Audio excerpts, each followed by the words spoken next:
Hello friends, good morning and welcome back to Janasamaya YouTube channel. ಗೃಹಲಕ್ಷ್ಮಿಯರಿಗೆ ಒಂದು ಭರ್ಜರಿ good news ಅಂತಲೇ ಹೇಳಬಹುದು. ನಿಜವಾಗ್ಲೂ ಇದು ಗುಡ್ ನ್ಯೂಸು, ಯಾವುದೇ ರೀತಿಯ ಫೇಕ್ ಇನ್ಫಾರ್ಮೇಷನ್ ಅಲ್ಲ, ಜೊತೆಗೆ ಯಾವುದೇ ರೀತಿಯ ನಾನು ತಪ್ಪು ಮಾಹಿತಿಗಳನ್ನ ನೀಡ್ತಾ ಇಲ್ಲ. ಲಕ್ಷ್ಮೀ ಹೆಬ್ಬಾಳ್ಕರ್ ಮೇಡಮ್ ಅವರು ಹೇಳಿದ್ದಾರೆ, ಗೃಹಲಕ್ಷ್ಮಿ 12 ಮತ್ತು 13ನೇ ಕಂತಿಗೆ ಖಂಡಿತವಾಗ್ಲೂ ದಿನಾಂಕ ಫಿಕ್ಸ್ ಆಗಿದೆ. ಲಕ್ಷ್ಮೀ ಹೆಬ್ಬಾಳ್ಕರ್ ಮೇಡಮ್ ಅವರು ಇದೇ ದಿನ ಅಮೌಂಟ್ನ ಜಮೆ ಮಾಡ್ತೀವಿ ಅಂತ ತಿಳಿಸಿದ್ದಾರೆ. ಹಾಗಿದ್ರೆ ಯಾವ ಡೇಟು ಎಷ್ಟು ಕಂತಿನ ಹಣ ಬರುತ್ತೆ ಅಂತ ತಿಳ್ಕೊಬೇಕು ಅಂದರೆ ವಿಡಿಯೋನ ಕಂಪ್ಲೀಟ್ ನೋಡಿ, ಎಲ್ಲೂ ಕೂಡ ಸ್ಕಿಪ್ ಮಾಡಬೇಡಿ. ಪ್ರತಿ ವಿಡಿಯೋದಲ್ಲಿ ನಾನು ಹೇಳ್ತಾ ಇದ್ದೆ ಇದು ಸುಳ್ಳು ಇನ್ಫಾರ್ಮೇಷನ್ ಅಂತ, ಬಟ್ ಈ ವಿಡಿಯೋದಲ್ಲಿ ಹೇಳ್ತಾ ಇದ್ದೀನಿ ಇದು ಪಕ್ಕಾ 100% ಪಕ್ಕಾ ಇನ್ಫಾರ್ಮೇಷನು, ಯಾವುದೇ ರೀತಿಯ ಫೇಕ್ ಇನ್ಫಾರ್ಮೇಷನ್ ಇರೋದಿಲ್ಲ. ಹಾಗಾಗಿ ವಿಡಿಯೋನ ನೋಡಿ. ಮತ್ತು ಇದು ಗೃಹಲಕ್ಷ್ಮಿ 12 ಮತ್ತು 13ನೇ ಕಂತಿಂದ ಹಣ ನಮಗೆ ಪೆಂಡಿಂಗ್ ಇತ್ತು ಅಲ್ವಾ, ಜುಲೈ ಮತ್ತು ಆಗಸ್ಟ್ ಕಂತಿಂದು. ಇದ್ರ ಬಗ್ಗೆ ಈಗಾಗಲೇ ಹಣ ಬಿಡುಗಡೆ ಮಾಡ್ತೀವಿ ಅಂತ ಲಕ್ಷ್ಮೀ ಹೆಬ್ಬಾಳ್ಕರ್ ಮೇಡಮ್ ಹೇಳಿದರು. ಈಗಾಗಲೇ ಪ್ರಕ್ರಿಯೆ ಕೂಡ ಸ್ಟಾರ್ಟ್ ಆಗಿದೆ ಅಂತ ಹೇಳಿದರು. ಅಕೌಂಟ್ಗಳಿಗೆ ಹಣ ಬಂದಿರಲಿಲ್ಲ. ಇದ್ರ ಬಗ್ಗೆ ಲಕ್ಷ್ಮೀ ಹೆಬ್ಬಾಳ್ಕರ್ ಮೇಡಮ್ ಅವರೇ ಮತ್ತೊಮ್ಮೆ ಸ್ಪಷ್ಟನೆಯನ್ನು ನೀಡಿದ್ದಾರೆ. ಗೃಹಲಕ್ಷ್ಮಿ ಹಣ ನಾನು ಯಾವಾಗ ಹಾಕ್ತೀನಿ ಅಂತ.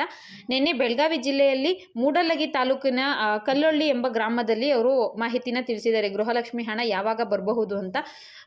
ನಿಜವಾಗ್ಲೂ ಇದು ಗೃಹಲಕ್ಷ್ಮಿಯವರಿಗೆ ಒಂದು ಭರ್ಜರಿ ಗುಡ್ ನ್ಯೂಸ್ ಅಂತಲೇ ಹೇಳಬಹುದು. ನವರಾತ್ರಿ ಹಬ್ಬಕ್ಕೆ 2 ಕಂತಿನ ಹಣನ ನಾನು ಜಮೆ ಮಾಡ್ತೀನಿ ಅನ್ನೋ ಮಾಹಿತಿನ ತಿಳಿಸ್ಕೊಟ್ಟಿದ್ದಾರೆ. ಯಾರ್ಯಾರು ಗೃಹಲಕ್ಷ್ಮಿ ಹಣಕ್ಕೋಸ್ಕರ ಕಾಯ್ತಾ ಇದ್ರು ಅಂತಹ ಮಹಿಳೆಯರು ಇನ್ನು ಮುಂದೆ ಸ್ವಲ್ಪ ಖುಷಿಯಾಗಿ ಇರಬಹುದು. ಹೌದು, ಅವರು ದಿನಾಂಕ ಫಿಕ್ಸ್ ಕೂಡ ಮಾಡಿದ್ದಾರೆ. ಇದೇ ದಿನಾಂಕದಿಂದ ನಾನು ಹಣ ಬಿಡುಗಡೆ ಮಾಡ್ತೀವಿ, ಅವತ್ತು ನಿಮಗೆ 2 ಕಂತಿನ ಹಣ ಕೂಡ ಒಟ್ಟಿಗೆ ಬರುತ್ತೆ ಅನ್ನೋ ಮಾಹಿತಿ ತಿಳಿಸಿದ್ದಾರೆ. ಇಷ್ಟು ದಿನ 1 ಕಂತಿನ ಹಣ ನಾನು ಬಿಡುಗಡೆ ಮಾಡ್ತೀನಿ, ಅದಾದಮೇಲೆ 2ನೇ ಕಂತಿನ ಹಣ ಬಿಡುಗಡೆ ಮಾಡ್ತೀನಿ ಅಂತ ತಿಳಿಸ್ತಾ ಇದ್ರು. ಈಗ ತಿಳಿಸಿರೋ ಮಾಹಿತಿ ಪ್ರಕಾರ 2 ಕಂತಿನ ಹಣ ಒಟ್ಟಿಗೆ ಜಮೆ ಮಾಡ್ತಾರಂತೆ. ನೋಡಿ, ಸುಮಾರು 1,25,00,000 ಜನ ಮಹಿಳೆಯರು ಏನಿದ್ದಾರೆ, ಒಂದು ತಿಂಗಳು ಹಣ ಹಾಕಬೇಕು ಅಂದರೆ 2,000 ಕೋಟಿ ಬೇಕು, 2,500 ಕೋಟಿ. ಇನ್ನು 2 ಕಂತಿನ ಹಣಕ್ಕೆ 5,000 ಕೋಟಿ ಹಣ ಬೇಕು. ಇಷ್ಟು ಹಣನ ಒಟ್ಟಿಗೆ ಜಮೆ ಮಾಡ್ತಿದ್ದಾರಂತೆ. ಎಲ್ಲ ಗೃಹಲಕ್ಷ್ಮಿಯರಿಗೂ ಹಣ ತಲುಪುತ್ತೆ. ಮತ್ತು ಇದಕ್ಕೆ ದಿನಾಂಕ ಕೂಡ ಫಿಕ್ಸ್ ಮಾಡಿದ್ದಾರೆ. ಯಾವ ದಿನಾಂಕ ಅಂದ್ಕೊಂಡಿದ್ದೀರಾ? ತುಂಬ ದೂರ ಏನೂ ಇಲ್ಲ. ಅಕ್ಟೋಬರ್ 7 ಮತ್ತು 9ನೇ ತಾರೀಕು ಗೃಹಲಕ್ಷ್ಮಿ 12 ಮತ್ತು 13ನೇ ಕಂತಿನ ಹಣ ಎರಡೂ ಕೂಡ ಒಟ್ಟಿಗೆ ನಾನು ರಿಲೀಸ್ ಮಾಡ್ತೀನಿ. ಅವತ್ತು ಮಹಿಳೆಯರ ಖಾತೆಗೆ ಹಣ ತಲುಪಲಿದೆ ಅಂತ ಲಕ್ಷ್ಮೀ ಹೆಬ್ಬಾಳ್ಕರ್ ಮೇಡಮ್ ಅವರು ತಿಳಿಸಿದ್ದಾರೆ.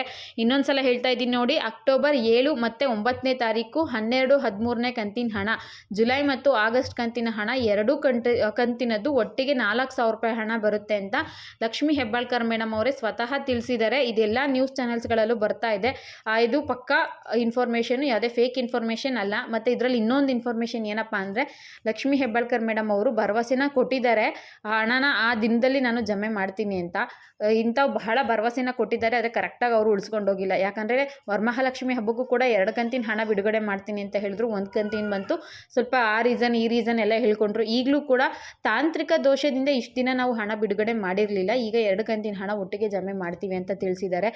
ಇನ್ನೊಂದು ಕಡೆ ಇದರಲ್ಲಿ ಎಷ್ಟೇ ಖುಷಿ ಇದ್ದರೂ ಇನ್ನೊಂದು ಯೋಚನೆ ಮಾಡಬೇಕು. 2,500 ಕೋಟಿ ಹಣ 1 ಕಂತಿಂದ ಬಿಡುಗಡೆ ಮಾಡೋದಕ್ಕೆ ಸರ್ಕಾರ ಎಷ್ಟು ಕಷ್ಟಪಡ್ತಿತ್ತು, ಇನ್ನೊಂದು 5,000 ಕೋಟಿ ಬೇಕಾಗುತ್ತೆ 2 ಕಂತಿನ ಹಣ ಬಿಡುಗಡೆ ಮಾಡೋದಕ್ಕೆ. ಇದರಲ್ಲಿ ಮಾತು ಎಷ್ಟು ಮಟ್ಟಿಗೆ ಉಳಿಸ್ಕೊತಾರೋ ಅಥವಾ ಕರೆಕ್ಟಾಗಿ ಹಣ ಹಾಕ್ತಾರೋ ಗೊತ್ತಿಲ್ಲ. ಬಟ್ ಅವ್ರು ಹೇಳಿರೋ ಮಾಹಿತಿ ಪ್ರಕಾರ ಎಲ್ಲ ನ್ಯೂಸ್ ಚಾನೆಲ್ಸ್ಗಳಲ್ಲೂ ಕೂಡ ಇದ್ರ ಬಗ್ಗೆ ಬರ್ತಾ ಇದೆ. ನವರಾತ್ರಿ ಹಬ್ಬಕ್ಕೆ, ದಸರಾ ಹಬ್ಬಕ್ಕೆ ಗೃಹಲಕ್ಷ್ಮಿಯರಿಗೆ ಗುಡ್ ನ್ಯೂಸ್ ಅಂತ ಲಕ್ಷ್ಮೀ ಹೆಬ್ಬಾಳ್ಕರ್ ಮೇಡಮ್ ಅವರೇ ಮಾಹಿತಿನ ತಿಳಿಸಿರೋದು. ನನ್ನ ಜನಸಮಯ ಟೆಲಿಗ್ರಾಮ್ ಗ್ರೂಪ್ಗೆ ನೀವು ಜಾಯ್ನ್ ಆದರೆ ಅಲ್ಲಿ ಕೂಡ ನಾನು ವಿಡಿಯೋನ ಶೇರ್ ಮಾಡಿರ್ತೀನಿ. ಡೈರೆಕ್ಟ್ ವಿಡಿಯೋನ ಶೇರ್ ಮಾಡಿದ್ರೆ ಕಾಪಿರೈಟ್ ಬರಬಹುದು ಅಂತ ನಾನು ಇದರಲ್ಲಿ ಹಾಕ್ತಾ ಇಲ್ಲ. ಜನಸಮಯ ಟೆಲಿಗ್ರಾಮ್ ಗ್ರೂಪ್ಗೆ ಇನ್ನೂವರೆಗೂ ಯಾರಾದರೂ ಜಾಯ್ನ್ ಆಗಿಲ್ಲ ಅಂದರೆ ದಯವಿಟ್ಟು ಜಾಯ್ನ್ ಆಗಿ. ಅದರಲ್ಲಿ ವಿಡಿಯೋನ ಹಾಕಿರ್ತೀನಿ, ಆ ವಿಡಿಯೋ ಬೇಕಿದ್ರು ನೀವು ನೋಡ್ಕೋಬಹುದು. ಎಲ್ಲ ನ್ಯೂಸ್ ಚಾನೆಲ್ಸ್ಗಳಲ್ಲಿ ಇದ್ರ ಬಗ್ಗೆ ಮಾಹಿತಿ ಬರ್ತಾ ಇದೆ. ಲಕ್ಷ್ಮೀ ಹೆಬ್ಬಾಳ್ಕರ್ ಮೇಡಮ್ ಅವರು ಬೆಳಗಾವಿ ಜಿಲ್ಲೆಯ ಮೂಡಲಗಿ ತಾಲೂಕಿನ ಕಲ್ಲೊಳ್ಳಿಯಲ್ಲಿ ಮಾಹಿತಿನ ತಿಳಿಸಿದ್ದಾರೆ, 2 ಕಂತಿನ ಹಣ ಒಟ್ಟಿಗೆ ಬಿಡುಗಡೆ ಮಾಡ್ತೀವಿ ಅಂತ. ದಸರಾ ಹಬ್ಬಕ್ಕೆ ಇದು ಖುಷಿ ವಿಚಾರ ಅಂತಲೇ ಹೇಳಬಹುದು. ಈ ವಿಷಯ ನಿಮಗೆ ಕೇಳಿ ಖುಷಿ ಆಯಿತಾ? ಗೃಹಲಕ್ಷ್ಮಿ ಹಣ ಬರಬಹುದು ಅನಿಸುತ್ತಾ ಅಥವಾ ಬರೋದಿಲ್ಲ ಈ ಸಲನೂ ಅವ್ರು ಸುಮ್ಮನೆ ಹೇಳ್ತಿದ್ದಾರೆ ಅನಿಸುತ್ತಾ ಅನ್ನೋದನ್ನ ದಯವಿಟ್ಟು ಕಮೆಂಟ್ ಮಾಡಿ ತಿಳಿಸಿ ಅಂತ ಈ ವಿಡಿಯೋನ ಇಲ್ಲಿಗೆ ಮುಗಿಸ್ತಾ ಇದ್ದೀನಿ. ಮತ್ತೊಮ್ಮೆ ಎಲ್ಲ ಮಹಿಳೆಯರಿಗೂ ಒಂದು ಖುಷಿ ಸುದ್ದಿ. ಅಕ್ಟೋಬರ್ 7 ಮತ್ತು 9ನೇ ತಾರೀಕು 2 ಕಂತಿನ ಹಣ 4,000 ಪಡ್ಕೊಳ್ಳೋದಕ್ಕೆ ರೆಡಿಯಾಗಿದೆ ಅಂತ ಹೇಳ್ತಾ, ಕಮೆಂಟ್ ಮಾಡೋದನ್ನ, ಲೈಕ್ ಮಾಡೋದನ್ನ, ಶೇರ್ ಮಾಡೋದನ್ನ ಮರಿಬೇಡಿ. ಇಲ್ಲಿವರೆಗೂ ಮೊದಲನೇ ಬಾರಿ ನನ್ನ ಚಾನಲ್ ನೋಡ್ತಿದ್ದು ಸಬ್ಸ್ಕ್ರೈಬ್ ಮಾಡ್ಕೊಂಡಿಲ್ಲ ಅಂದರೆ ದಯವಿಟ್ಟು ಸಬ್ಸ್ಕ್ರೈಬ್ ಮಾಡ್ಕೊಳ್ಳಿ. Thank you for watching friends.